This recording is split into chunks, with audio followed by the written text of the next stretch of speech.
é Débora de Mello Gonçalves Santana, eu sou farmacêutica, mestre e doutora em Biologia Celular, graduanda, formanda em Pedagogia, tudo isso pela UEM, e sou professora da UEM desde julho de 2011 e acompanho os monitores aqui no museu. Trabalho essencialmente com a parte interna do museu. O Museu da UEM, o MUD, ele não é um órgão da UEM ainda. Hoje ele é um programa de extensão, que significa uma reunião de projetos com finalidades próximas. Então, como um programa de extensão, não existe nenhum funcionário, nem professor, que seja lotado no museu, o que é um extremo problema para o museu, né? Então, nós desenvolvemos isso num misto de extensão, de pesquisa, de voluntariado, de gosto, e nós realmente esperamos que isso esteja mudado no menor tempo possível. Eu digo isso porque existe um movimento já antigo, que precede muito a minha vinda para cá, de tentar transformar o museu em um órgão, né, aqui na UEM, e a gente fez ano passado de novo esse pedido para o reitor, de tentar transformar o museu, para o CAD, né, em um órgão, porque a partir do momento que ele é um órgão, é possível ter museólogo, é possível ter técnicos de nível superior, é possível ter pelo menos secretários, que sejam lotados aqui, não emprestados, né, e que tenham tempo integral de dedicação a esse espaço.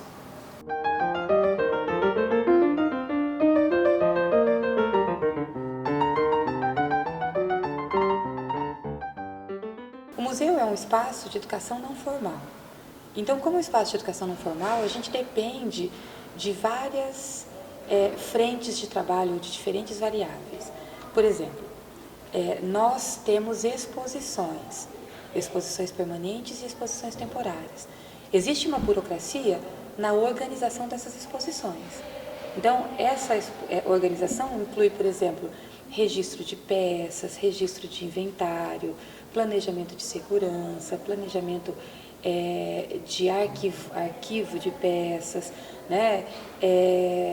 Isso tudo envolvendo a exposição. Em alguns casos que envolvem materiais biológicos, essas peças ou essas espécies têm que ser registradas em órgãos fora daqui, né, para que a gente tenha autorização de expor esses materiais biológicos, tanto animais quanto vegetais. Então, isso envolve um trabalho e uma burocracia. E isso é feito por uma equipe, deveria ser feito por uma equipe multiprofissional, que vai desde estudar a iluminação do ambiente, a temperatura do ambiente, para que seja agradável ao visitante, mas que seja factível de manter a peça, até a forma de identificação da peça. Então, nós temos, por exemplo, estudos no Brasil de mestrado, doutorados, como exemplo no Museu de Zoologia da USP, que estudaram apenas as placas de identificação da exposição zoológica. Né? Então, ela tem que ser mais pessoal, mais impessoal. Então, isso tudo envolve estudo e envolve também aspectos burocráticos. Então, é uma área de estudo extremamente ampla, a mediação em museus. Por quê? Porque nós consideramos que o que acontece dentro do museu é uma transposição didática de uma forma diferente, chamada hoje de transposição museal, né? E esse aprendizado ou essa transposição que acontece no museu, ela tem que ser estudada, tem que ser desenvolvida com a ação humana do mediador.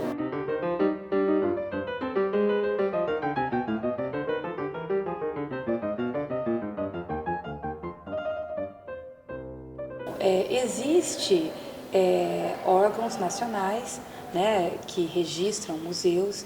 Então, nós temos uma legislação, por exemplo, do IPHAM, que é o Instituto, né, Brasileiro de Museus, que reúne principalmente, antigamente reunia muito museus de história apenas, hoje está aberto para os museus de ciências também. O Ministério da Cultura que cuida disso, né?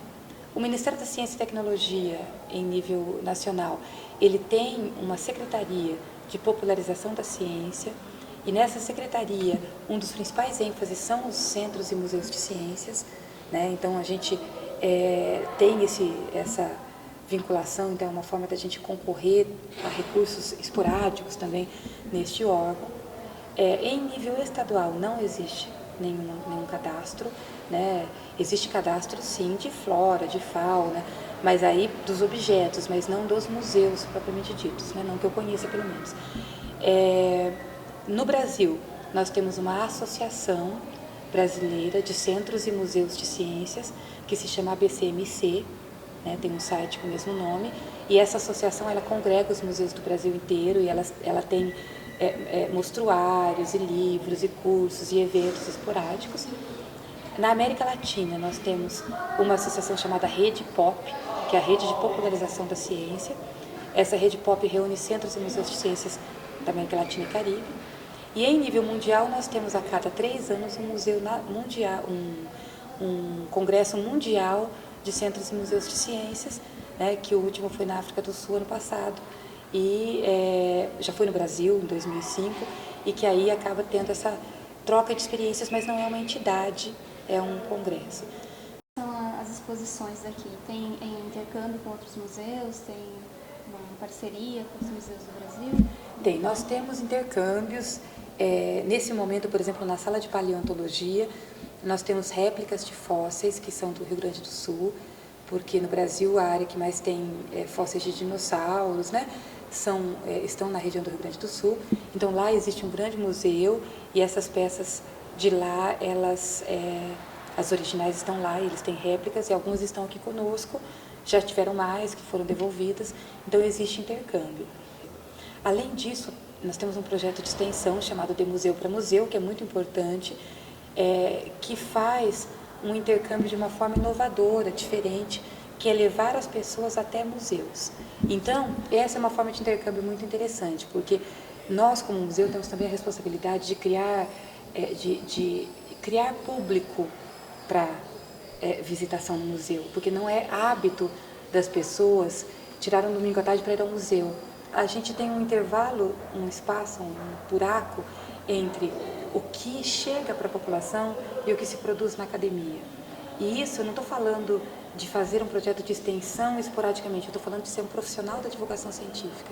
É trazer diferentes formas de cultura, inclusive a científica, para a nossa população. E quando a gente traz cultura científica, a gente desenvolve visão crítica, desenvolve comunicação, desenvolve conhecimentos cotidianos, e isso tudo certamente ajuda na formação de um cidadão mais crítico, mais desenvolto, né? E que vai contribuir com a melhoria das questões sociais. Sozinho não vai resolver, mas vai contribuir com a melhoria das questões sociais.